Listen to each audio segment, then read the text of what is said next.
How to close a PNC bank account. Hey everyone, welcome back to the channel. So if you want to close your PNC bank account, well, here is how to do it smoothly. So here, with that, let's start with the step 1, that is to contact PNC. So there, you can just call on the PNC customer service, which number you can find on the official website. So here, you can just call on this number to close your PNC bank account, or you can simply visit your local branch in person. And with that, step 2 is to prepare your info. So you should have your account number, personal ID, and any pending transaction cleared before you proceed.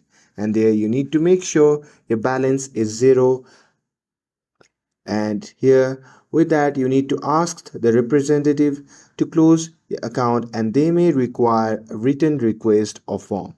So there, just do it and get confirmation via email or letter, and after that your account will be closed. And that's it. That's how you can close PNC account safely. With this, if you found this video helpful, then don't forget to like, share and subscribe to get updated for more videos. Thanks for watching, and I'll see you in the next video.